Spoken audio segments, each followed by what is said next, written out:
Welcome into another Kong Show. In this edition, we'll be talking to longtime Tokyo resident and book author, Dr. Robert Tobin. Dr. Tobin has just released his second book here in Japan, which you'll be hearing about within this interview. But first, a little background about Dr. Tobin. He's written more than 30 articles on topics of leadership and change for the Journal of American Chamber of Commerce here in Japan, and he continues to be a regular contributor. And he's a consultant, author, and conference speaker who has given talks at TED Talks. And he's worked with such prestigious companies as IBM, The Gap, NEC, AIG, Disney, Citigroup, the European Commission, the U.S. Navy, and Louis Vuitton, just to name but a few. He's a professor at the Keio University Faculty of Business and Commerce, where he has taught courses in leadership, creativity, communication, strategy, and organizational change for the past 20 years. And as if all that were not enough, he also runs an art gallery in Tokyo called the Tobin Ohashi Gallery, which Time magazine called one of the top 4 places to see art in Tokyo. Dr. Robert Tobin is originally from Boston, went to UMass Amherst and Boston University, and taught in the MBA program at Pepperdine University in California, where he lived for 7 years. Back then, he thought he'd never leave Southern California, but then he came to Asia and fell in love. And so now, let's just get right to it and say, Dr. Tobin, welcome back to the Kong Show. How are you doing? Hey, I'm doing great, Kong. Good to see you again. Great to see you. I know last time we talked, you told me to call you Bob. Is it okay to call you Bob in this podcast? Nothing's changed. Okay. Dr. Bob, what do you want to create today? Well, I want to create a great podcast, and I'm sure I will with you. And of course, the reason I asked you, what do you want to create today, is because that was the title of your first book. Right. And now we're talking about your second book, and it has a Japanese title. What is it? It's Jyu-Nen-go, Kōkai Shinai Tame no Jibun no Michi no Erabikata. And can you translate that into English for us, please? Yeah, kind of a rough translation is how to choose your own way so you don't regret it after 10 years. All right, well, let's just dive right into it. In a nutshell, what is this book about? The book is about living your life with courage and confidence and making decisions so that you live your life without any regrets. And what is your writing process, Bob? My writing process has a lot to do with Starbucks. I wake up every morning at around 6 o'clock, do my meditation, kind of think about what I want to write for the day, go over to Starbucks and spend 3 hours writing and listening to people's conversations and cranking out a first draft, then a second draft, then a third draft, sometimes more than that too. Fueled by Starbucks coffee. Oh my God, I couldn't do it without Starbucks coffee. They even offered me free coffee, not every day. But when I wrote about my process one day, they said, oh, thanks for the plug. We'll give you some free coffee, but I never went to get it. So make sure they hear this interview so you can get a little bit more free coffee. Kilo. Okay. Do you use a notepad or do you use a recorder or you're talking into a cell phone? Do you take a computer with you? What's the process there? Yeah, I take a computer with me. I write a lot of notes before I do it. Because I use a lot of reference material or I do a lot of interviews with people, I take the transcripts from the interview or I take some notes from the interview and then I use those. Basically, if a book has 10 chapters, before I sit down and write a chapter, I have 10 piles in front of me. All of the information I need is in one of those piles. I grab them with my hands and then I start writing. We want to find out about your book and what's inside the book, but I still have a few more technical questions for you. How did you find a publisher for your material? Well, for the first book, it was very tough. I was a first-time author. I'd written some textbooks before. It wasn't the same as this kind of book. And I had an agent, and the agent pitched it to a bunch of different publishers. And finally, a publisher, Ben Bella Books, they bought the book. The second book, it was much easier. This is a book in Japanese. They heard me speak at a conference. I spoke at the Japan Writers Conference 3 years ago. Somebody was in the audience. I had no idea who's in the audience, same as now. And after the presentation, she wrote me a note saying, I really liked your style. I like what you talked about. I think we might be interested in doing a book with you. And they came to me with this deal. Were you ever turned down by a publisher? I mean, when you wrote your first book, and you were trying to get it published. Oh, yeah. Of course I was turned down. And you weren't discouraged? No, I really had a very experienced agent with me, and he had confidence that the first book was a good book. He was very, very smart because what he did was he submitted to 10. And then when those 10 rejected me, then he got back to me and said, this is what happened. This is the feedback that I got. And then he was more careful in submitting to the next 10. And luckily in that next 10, there was one that bought it. But I was very, very nervous because I said, oh my God, I've spent all these years writing this book and it may not get published. But also, when I got the offer from Ben Bella, I had to talk with him on the telephone, and I was very nervous because it's a New York style publisher, very, very aggressive, very concerned about sales and reputation, but I signed a deal with them. Can you explain how the money works? I mean, do you have to pay the publisher, or does the publisher pay you? There's many different kinds of deals. Basically, you get paid by the publisher. Sometimes you get in advance, sometimes you don't. But for many, many books these days, you have to buy a certain number of books. That's especially true in America. In Japan, the percentage is smaller, but you usually don't have to buy any books yourself. How much money do you get for each book that's sold? Can I just tell you, quite honestly, Con, that if I went to Starbucks and wanted to buy a cup of coffee, I wouldn't have enough money for each of those books sold, okay? And I'm not talking about a grande or a latte. I'm talking about a regular cup of coffee. So what you hope is you hope for a book that will sell very, very well. And in Japan, people still read books, and some books can sell. My publisher has many books that sold 600,000, 1 million copies. You also hope to get some business, some consulting business or something else as a result of the book too. But you don't write a book to make money. You write a book because you have something that you really want to say and you want to get the word out.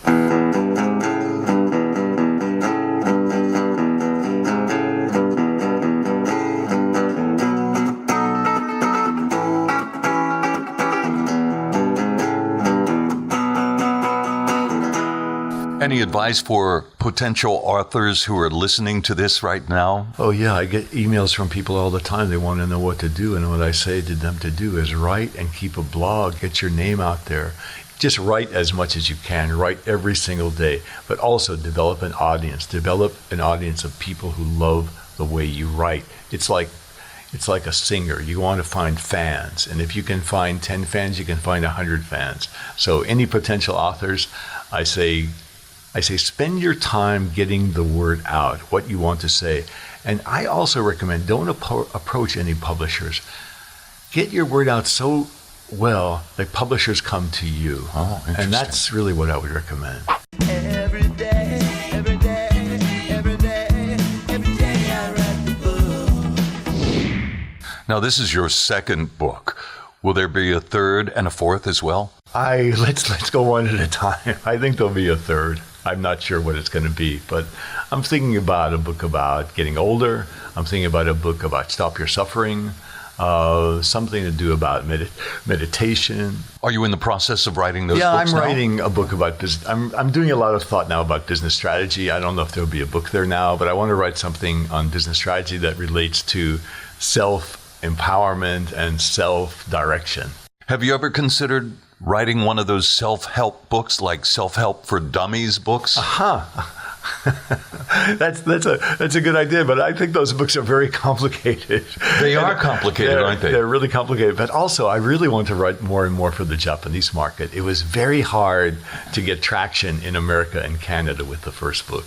The first book sold much better in Japan than it did in America. It was #1 in happiness for 6 months, the first book.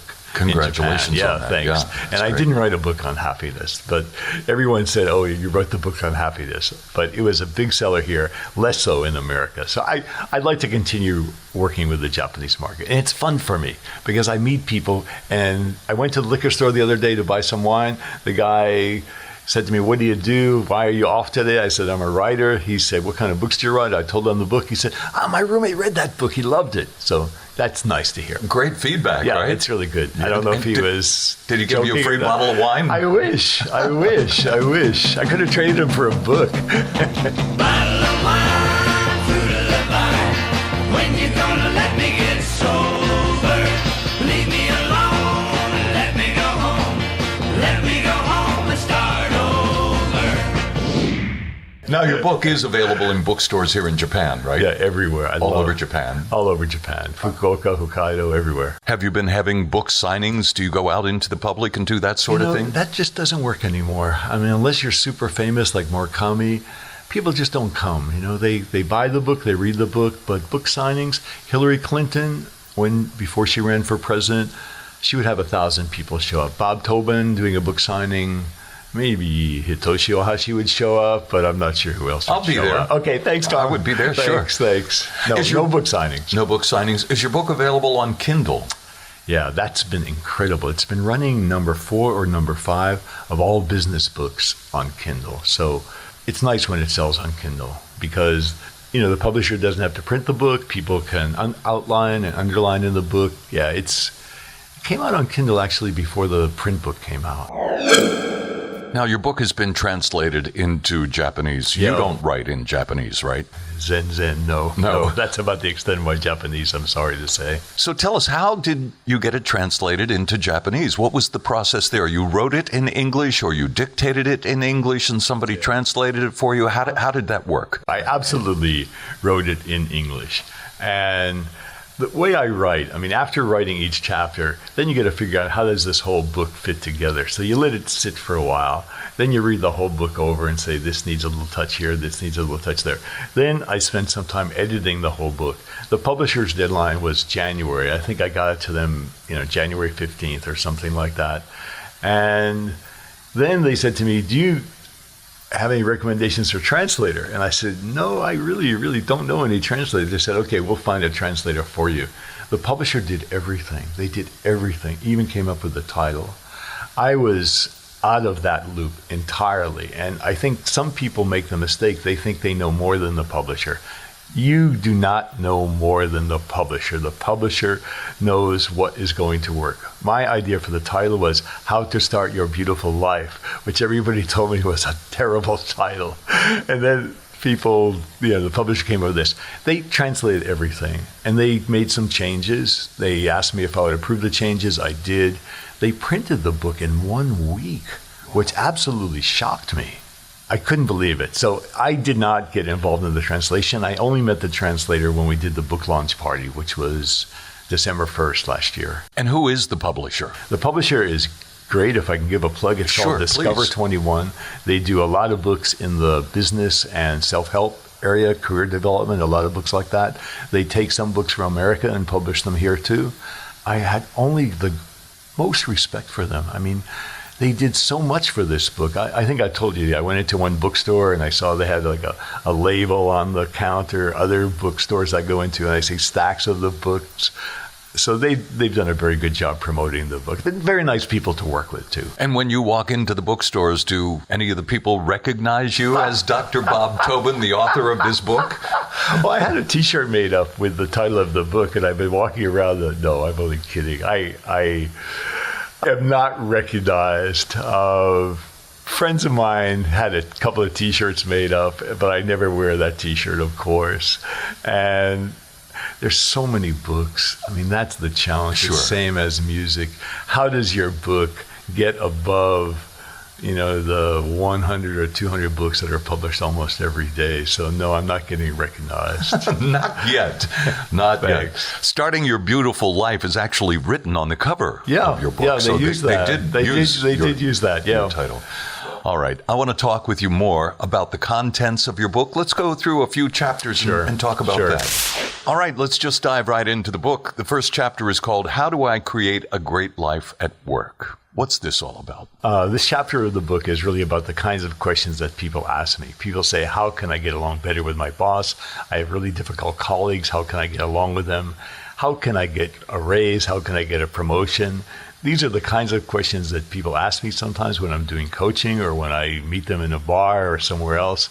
This chapter really introduces the whole concept of what the book is about. Now, is this applicable to life and work here in Japan, or is this advice for people around the world? I really think it works for people around the world, but they have to understand Japanese. This book is particularly written for the Japanese market. So when I get mail from people, they say, this is a good book for Japanese people. And the publisher may try to sell it to other countries in other languages. I'm sure that's what they're doing now. But right now, it's a book that's specifically geared for the Japanese market. Will it be translated into English or other languages? I hope so. It's not up to me. It's really up to the publisher. Once you write the book, it's pretty much out of your hands. I mean, you can try to control it, but it's like somebody recording music with a big record label. It's out of your hands. And I think you're better off letting it stay out of your hands. Otherwise, you'll just gum up the whole work. So the publisher is trying to sell it to people in Thailand, in Taiwan, in Korea. We'll see what happens. Is the work situation here in Japan much different from other places around the world? Yeah. Yeah. It's How bad so? here. Huh? It's bad here. It's bad? It's really bad here. In what way? Well, I think a lot of times people lose their freedom of thought. The pressure to conform is very, very strong here. And there's a very, very strong culture in some companies, and you cannot deviate out of that culture.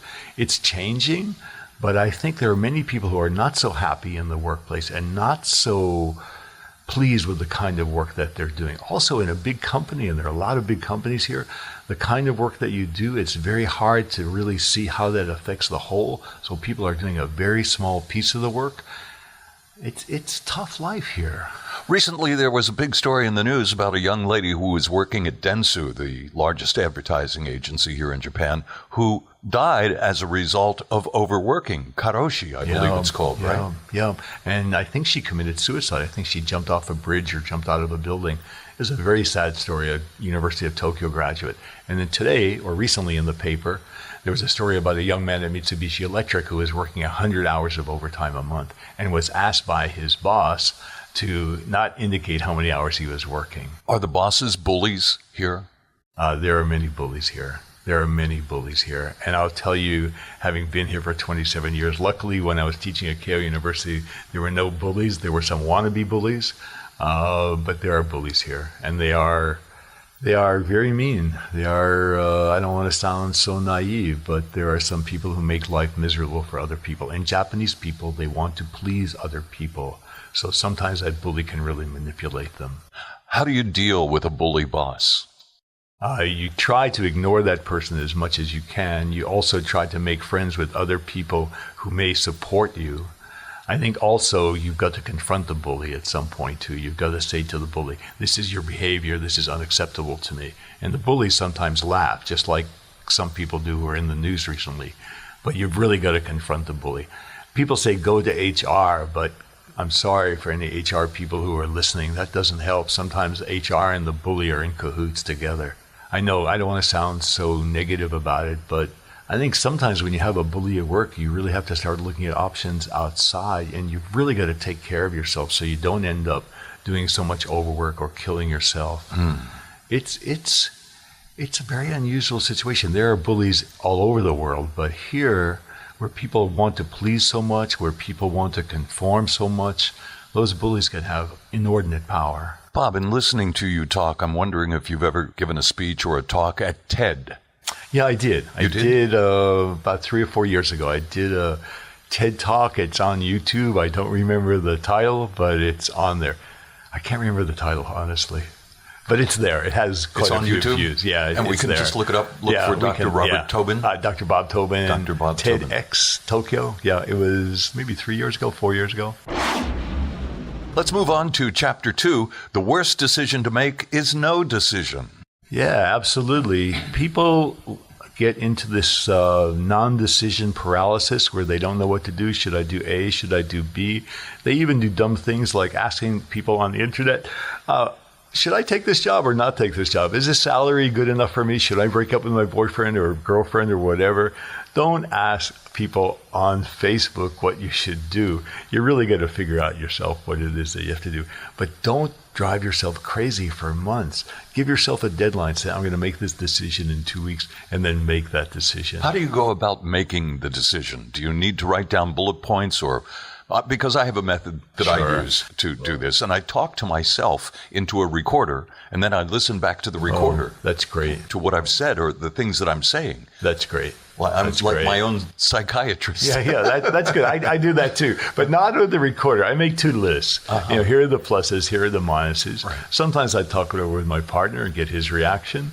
But basically, I will try to make the decision on my own. And also, I don't bother my friends in that whole process. Some people really bother their friends and say, I don't know what to do. I don't know what to do. Or they ask their boss, I don't know what to do.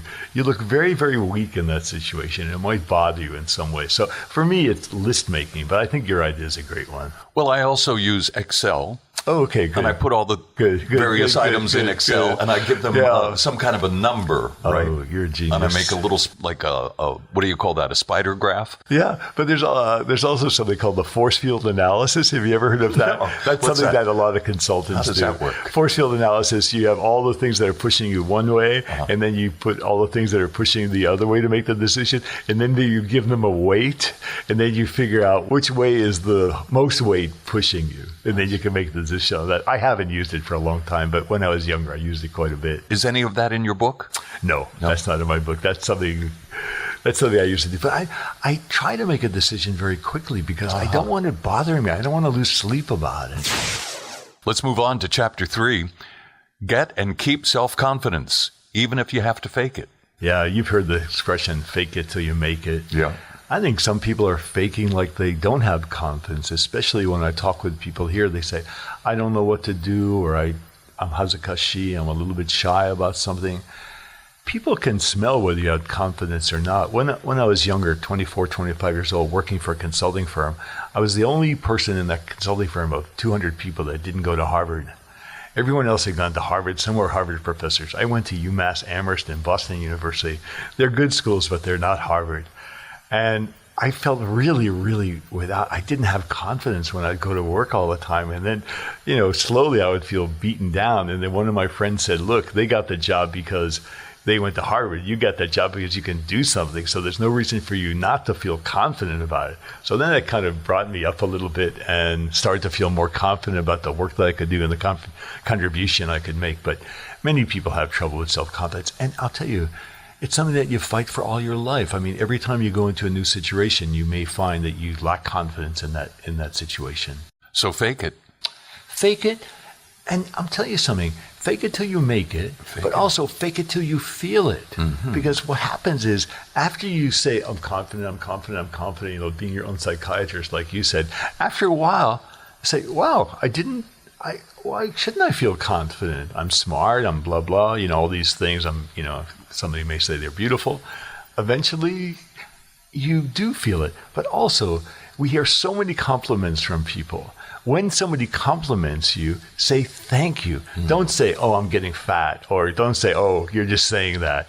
That kind of stuff, really, it hurts you and it hurts the person who's giving the compliment. So accept compliments with gratitude. Absolutely right. Fake it till you make it, but also fake it till you feel it. I know I'm faking it. I'm not really making it. Let's move on to chapter 4, overcome the fears that hold you back. Yeah, we all have fears, and it's a constant battle for many people to fight those fears. Every time you do something new, fears come up.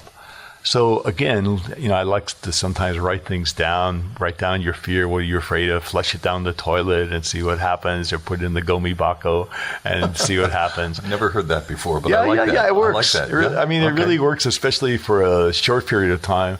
But I also think you've got to find out why you have the fear. I mean, was it a teacher? Was it a parent? Was it some criticism that really, really hurt? And I think at some point you can ignore some of the criticism, but many of us are playing those old tapes again and again and again. And that's what I write about in the book, to really figure out some way, where does the fear come from? And then also temporarily get rid of the fear. Now, what if you're working in a company and you can smell something is going wrong? Or you can kind of feel that you're not being included in some of the conversations. You are getting this feeling that, my job is on the line, or something bad is going to happen. When you smell that, what should you do? Well, that's a fear that you may get fired, or you may be move down in some way. I think find out what's going on. People are not honest with you sometimes, but if you feel like it's being, you're the next one to be laid off, I would suggest that you ask the boss what's going on. But sometimes the boss has been told, or a boss has been told by his boss or her boss, don't tell anyone they're going to get laid off, even though they're going to get laid off. So the boss is in an unusual situation. But I worked for a consulting company that every Friday they would change the locks on the door. Whoa. Because we would all be celebrating the week's projects, and we'd be drinking a glass of wine, and then the boss would call you upstairs while the locksmith was changing the locks on your office. So you never really could find out if you're going to get laid off or not until that day. So it's a hard one. It's a really hard one. Moving on to Chapter 5, Learning Always Pays. Yeah, sure. I mean, I think it's better than money sometimes if you keep on learning. When I hear people complain about their work, they say to me sometimes, I'm not learning anything.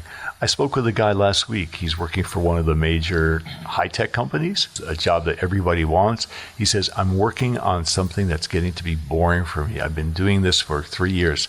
He says, I really want to be an architect now. He said to me, what can I do? I said, why don't you take some online courses? Why don't you consider even going back to school? It will pay in his happiness. It may not pay as much money as what he's making now, but learning makes you feel good. It makes you feel better about your work. I mean, the more you learn, the more you have to offer an employer. But I don't even think about it in terms of money. Think about it in terms of your quality of life, or living longer, or living happier. You learn something that's better for you. Chapter 6, MBA. If you don't know, don't go. You know it. And people go because they think it's going to help them make a lot of money. And it will help them make a lot of money. But I meet people with Harvard MBAs who tells me it's the biggest waste of money they ever spent. They said, I really wanted to be an artist or a dentist or an architect. Why did I get the MBA? Oh, they accepted me, so I went. If you can go to Harvard or Stanford and you really want to be a very high-level executive or start your own company that's going to get Silicon Valley money, it makes a lot of sense. But I think too many people go to grad school without a clear sense of what they want. They really want to get out of the trap that they're in. So don't go. Yeah, don't go. Know why you're going if you're going to go. Yeah, it's very fashionable in America to get an MBA, but if you can't get an MBA from one of the top schools, I really don't think it's worth it. I'm sure there are some people who are listening to our interview right now who have been asked, or who have people who are asking them, young people who are asking them for advice about a career choice. What would you advise to someone who's being asked to provide advice? Well, I would say resist giving advice. Resist, yeah. Why is that? Well, I think it's very bad to give advice. Even though I write these kinds of books, I never tell people. Your book is all about advice. No. It's about choice. It's about choice. I see. And that's what I think is different about this book. This book, the first book, some people criticized. They said, I want to know what to do. But the first book doesn't tell people what to do. It's about choice. And the second book is even more so about choice. I give a lot of examples of people who made choices and who had choices. If someone asks you to give career advice, resist. Don't give them advice. Talk to the person. Ask them what they're interested in. Ask them what they'd like to do. Ask them what turns them on. Ask them what turns them off. Resist giving advice. Get to know the person. Now that's good advice. That's great advice. Okay, great. Thanks. Moving on to Chapter 7, Always Add Value. Yeah, you're going to figure out some way that you're going to add value to the company. Even if you're a freshman, first-year person working in the company, look at what's needed in the company and figure out some way to do it. There's always a job that no one else likes to do that you might like to do, or you might see some opportunities in that company where you could really add value to the company. Maybe you're a good salesman. I always meet people who are very gregarious. I say, you're a mood maker. Use that in your company. Use that in the organization. So figure out some way to add value. It may be that you have this special skill.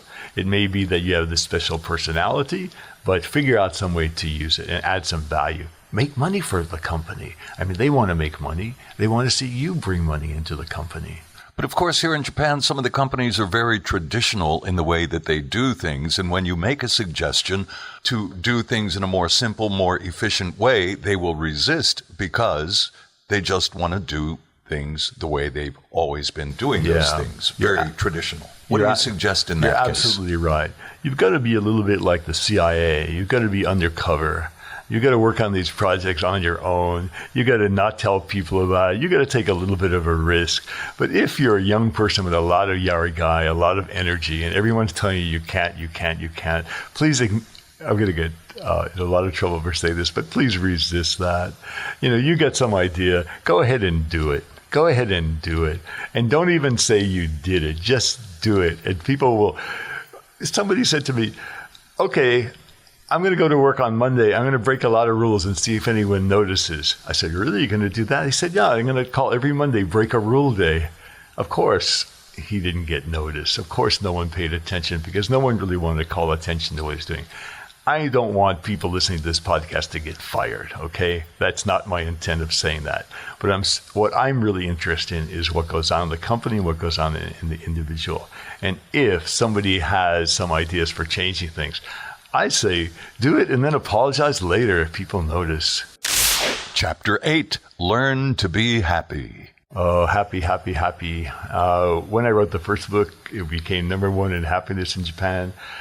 I was feeling kind of sad when it was number 10, but what the hell? I mean, you have a choice to be happy. I never thought of it like that. And some people say happiness is overrated, but people come up to me on the street and they say, why are you so happy?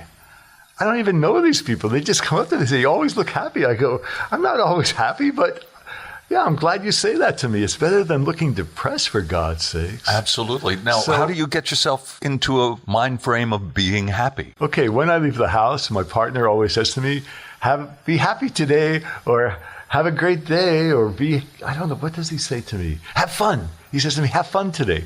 Even if I'm going to be writing, which isn't always the easiest thing to do, he says, have fun. You have an interview with Kong today? Have fun. And then, stuff happens. I think of it as, I can learn from this situation. And somebody says, I read the reviews of the book and they're mostly good. And then sometimes I get like a 3-star review or a review that's less than stellar. But I go, okay, everyone has their opinion. I'm not going to let that bother me. All of the reviews for your books have been very positive so far. Yeah, they've been good. I'm sure there must be some bad reviews. How do you deal with a bad review? Well, you really have to refocus your energy. So someone in my first book said there was a little naive advice there. And then I talked to one of my friends. He said, well, you've got to recognize that not everybody gets your advice. And maybe the reviewer was using like an old construct. So I go, oh yeah, that reviewer was using the old construct. So you have to reframe it in some way. Or if somebody said, you're getting fat or something like that, you might say, okay, maybe that person has bad eyesight or something like that. I can accept criticism. I can accept, these kind of bad reviews. But usually those kind of things say more about the person who says it than it does about me. So hey, look, I'm not 50. I'm not 60. I'm almost 70, Kong. And you're looking good, though, Bob. Thanks. I'm well preserved. You're looking great. For 70 years, coming up on 70, you're Mick Jagger's age. I think I'm going to be, yeah. He's got a lot more wrinkles, right? No, I'm going to be 70 soon. So I don't know. I learn these things. People say there's one book that will change your life. What is that book? It's not the Bible. It's the book you write. Oh. And I think that's Seth Godin is the guy who said that. And I think it's so true. After I wrote the first book, I changed a lot. That book helped me so much because I felt I had to live the message that was in the book. And Absolutely, I did. Yeah. And you are living that life, right? I'm living that life. By the way, the first book that you wrote was called What Do You Want to Create Today? Right. Of course, we did an interview about that. I appreciate that. Yeah, thank you. And it's still available online, right? And the book is still available. It's on Kindle. It's available on Amazon.com, Amazon Japan. It's in some bookstores here, but not as many as the new book. In a nutshell, what is that book about? The book is about really starting every day fresh and starting every day and ask yourself, what do you want this day to be like? I do meditation every day. I ask myself, what do I want to create today? What kind of interview do I have with Kong? How am I going to get along with a partner and dogs? And what kind of writing do I want to do? So basically, it's kind of visualizing what your day is going to look like. Just kind of curious here. I'm sure you consume a lot of news. Where do you get your news here in Japan? Yeah, why do you ask me that? It's funny. Of course, I read Japan Today. I'm kind of a news junkie. I listen to CNN. I listen to MSNBC. I read the Washington Post. I read the New York Times. I read the Japan Times. I'm there with Japan Today.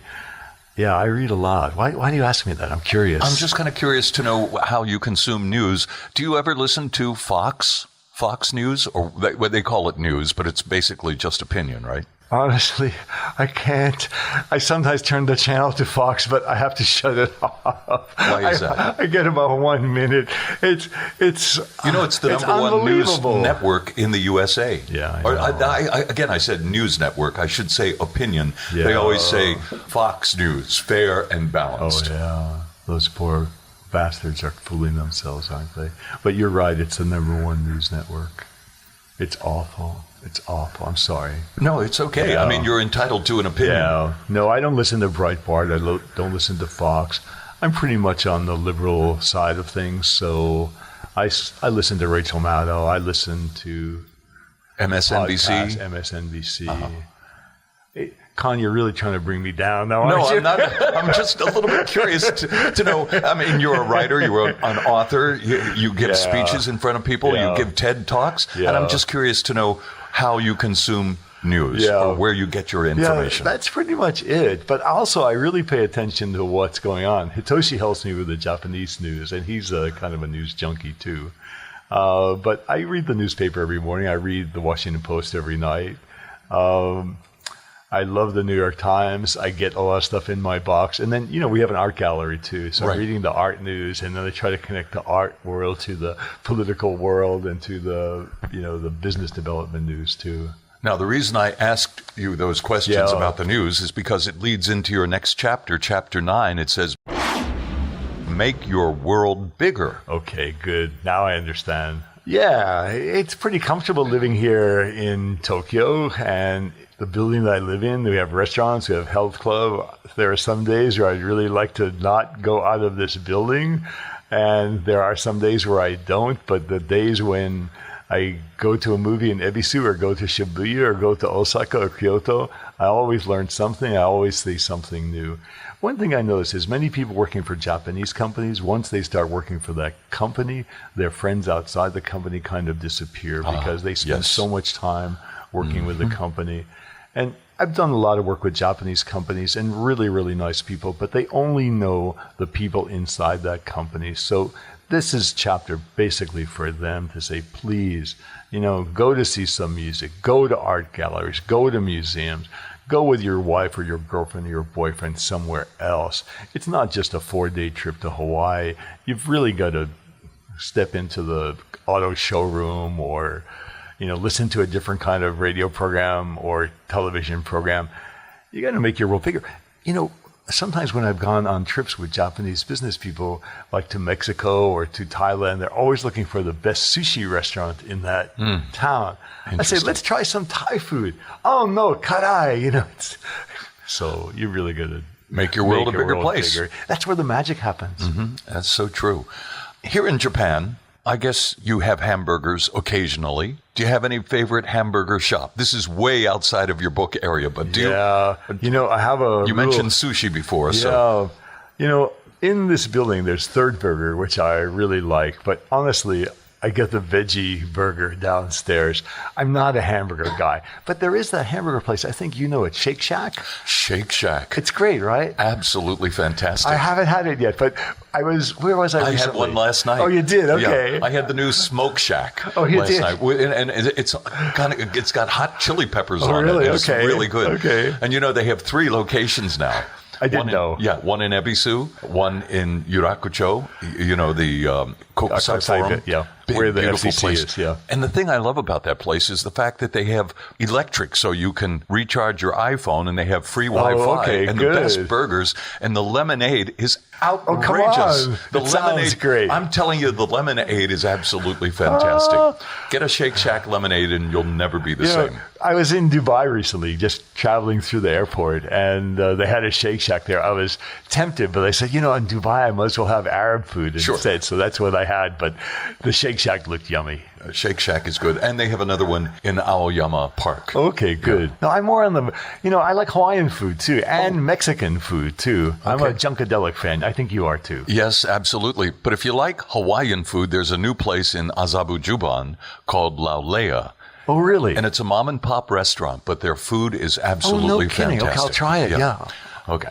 We've done commercials now for burger places and restaurants. Good, but, you have to talk about food. Food always comes up in conversations, food. right? And Tokyo has the best food. Tokyo has the best food. We have so many Michelin 3-star restaurants here. They're my favorites. Do you have a favorite restaurant? Absolutely. Which one is your favorite? L'Effervescence. It's in Nishiazubu, I think, or Minami Aoyama. I'm not sure. I get those two mixed up. But the chef has been there for 5 years. He's a Keio graduate. He worked at the Fat Duck in London. He's a gentleman. Oh, I love that place. Yeah, I go there. We can't afford to go there every week, but we go there for major events like birthdays and anniversaries, things like that. And the name of the place again? It's French, L'Effervescence. L'Effervescence? L'Effervescence. And I think I recommended it to you before. You've got to go. You've got to go. It's fabulous. Okay. It's fabulous. My favorite is Joel Rubichon in Ebisu. I've never been. The chateau. They have the I heard chateau. It's great. Oh, it's fabulous. You'll spend an entire evening in that place. And a whole week's salary, too. Absolutely. I understand. A whole month's salary. A whole month's salary. For me. Okay. Chapter 10, moving on, Bob. It's called The Hurdles Help. Yeah, when shit happens, you think it's the end of the world, but that shit is there to teach you something. So you don't get the job you wanted, your girlfriend says she doesn't want to go to this restaurant, or you give a talk and the customer says, I'm 95% happy. Well, you find out what's the other 5% about. So those kind of hurdles, they're there for you to learn from. And we have, I'm not going to plug the art gallery so much, but we have an art gallery too. That's okay. The name of the art gallery is? Tobin Ohashi Gallery. Okay. And we've had customers over the years who choose 10 pieces of art, and they say, when I get back to Texas, I'll send you the money. And the money never comes. And then, of course, we realize, the money will never come. And we've just got to ask for some deposit from people. So, these things happen. You don't get upset about them. You're disappointed when they happen, but they help you change your way of doing business. They help you change the way you interact with your customers. They change the way you do business. Is that akin to the saying, one door closes, another opens? Oh, I love that. Being in Japan, I only hear these kotowaza. I think you're right. You're right. I mean, it's like, what was it? Katie Oslin had some song. I'm not that great on music, but I don't know. I can't remember. There was, I'm sorry, Kong. I don't remember. That's okay. But, you're coming up on 70 years of age. I hate to remind you about that. But, don't remind me of that, okay? We're getting to that point where we do forget things from time to time. Yeah. Chapter 11, You're in Charge. Hey, that's it. It's you. It's not your boss. It's not your company. It's you. You're in charge of your life. Maybe you want to check things out with your partner, your wife, your husband, your kids, but you're the one who can make the decision. And you're really in charge of what goes on in the company, too. You change, other people changed. Wakaru, do you understand that? Mm-hmm. I mean, with the bullies can smell somebody who wants to be a victim or somebody who is a victim. Mm. I mean, you change the way you react to them. I mean, there was a bully when I was teaching at university, and, I don't speak Japanese very well. He had a lot of different ways they would try to bully me. But, once I started standing up to him, once I started ignoring him in some way, once I yelled at him, things changed in some way. So you're in charge of what goes on. Crap happens at work. Crap happens in life. You can go to Pity City and live there, or you can, take a one-way trip out of there. Pity City. Pity City. I've never heard that before, but I like that. Pity City. That sounds like a song. You can visit, but you don't want to live there. In Pity City. Dr. Robert Kong, Tobin. you're too much fun. I've always enjoyed talking with you, even too. when we do it casually out on the street That's when right. we meet up someplace.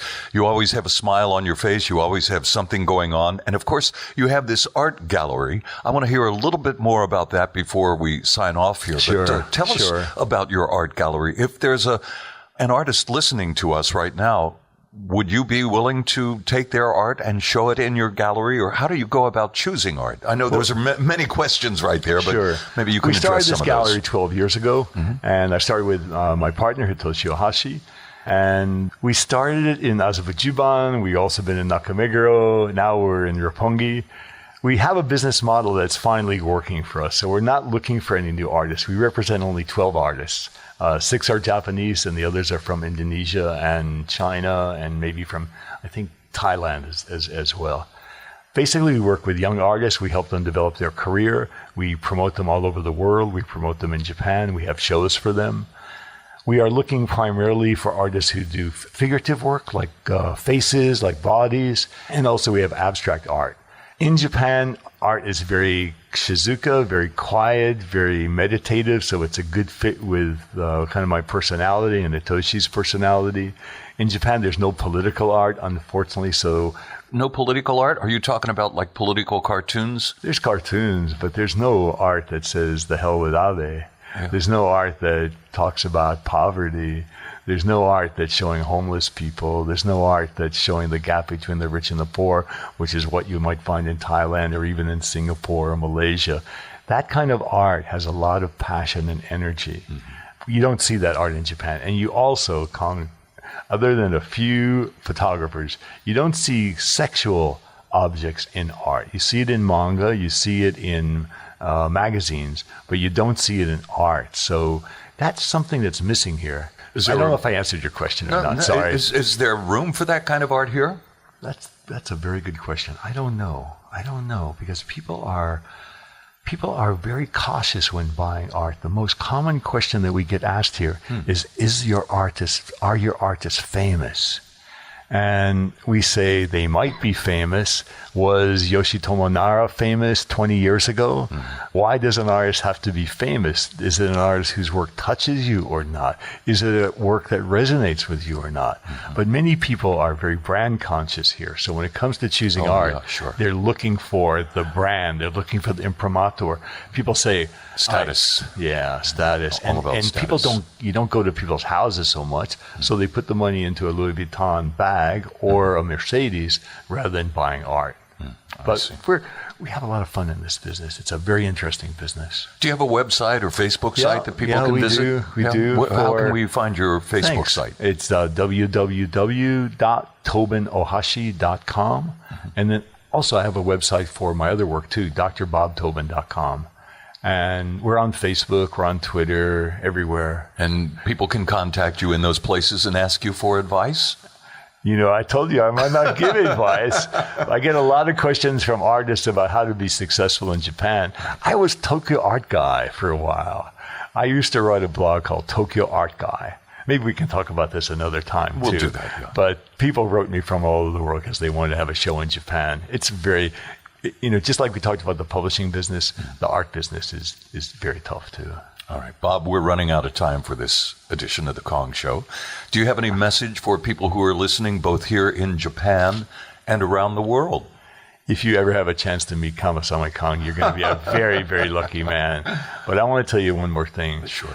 Find something you can really be great at. I mean, not something that you're good at. Find something that you really be great at and go after it. Even if you don't think that's going to make you any money, you'd be surprised. It may end up making you money. But be great at something and have fun while you're doing it. That's my advice. Dr. Robert Tobin, Bob Tobin, book author. The book title again is what? Oh, Kong, you're really big. Oh, the first book is called What Do You Want to Create Today? And the second book is called Jyu-Nen-go, Kōkai Shinai Tame no, Jibun no Michi no Erabikata. Arigato. Bachiri desu. Thanks, Kong. Domo arigato It's a pleasure. gozaimashita. Arigato. Thank you, Bob. Dr. Bob Tobin.